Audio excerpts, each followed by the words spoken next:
હાલમાં જ નરસિંહાનંદ મહારાજ દ્વારા ઇસ્લામ ધર્મના મહાન પૈગંબર સાહેબના વિરુદ્ધ કરવામાં આવેલ ઉશ્કેરણીજનક ભાષણ સામે કાયદેસરની કાર્યવાહી કરવા સુરતના ગોસિયા બાલાપીર ચેરિટેબલ ટ્રસ્ટ દ્વારા માંગ કરવામાં આવી છે।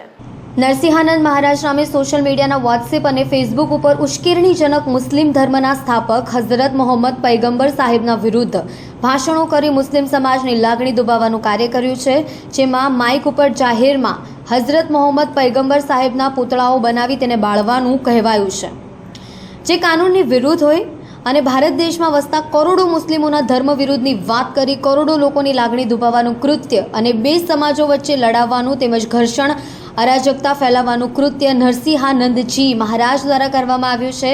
આજે નરસિંહાનંદ મહારાજ દ્વારા ઇસ્લામ ધર્મના મહાન પૈગંબર સાહેબના વિરુદ્ધ કરવામાં આવેલ ઉશ્કેરણીજનક ભાષણ સામે કાયદેસરની કાર્યવાહી કરવા સુરતના ગોસિયા બાલાપીર ચેરિટેબલ ટ્રસ્ટ દ્વારા માંગ કરવામાં આવી છે। मेरा नाम मोहम्मद इरफान अज़हरी है। हम लोग मदरसे गौसिया बालापीर चैरिटेबल ट्रस्ट की तरफ से हाज़िर हुए हैं और यहाँ पर हम कलेक्टर साहब को आवेदन पत्र देने के लिए आए। हमें पता चला और सोशल मीडिया पर भी ये न्यूज़ देखी गई, सुनी गई कि हमारे पैगंबर हज़रत मोहम्मद मुस्तफ़ा सल्लल्लाहु ताला अलैहि वसल्लम के शान में नरसिंहानंद की तरफ से गुस्ताखी की गई है।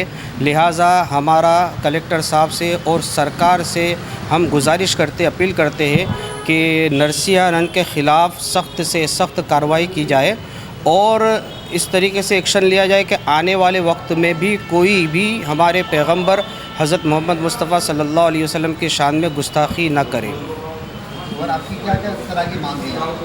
हमारी मांग बस यही है कि हुज़ूर अलैहि सलातो व तस्लीम की बारगाह में कोई भी किसी भी तरह की गुस्ताखी न करे।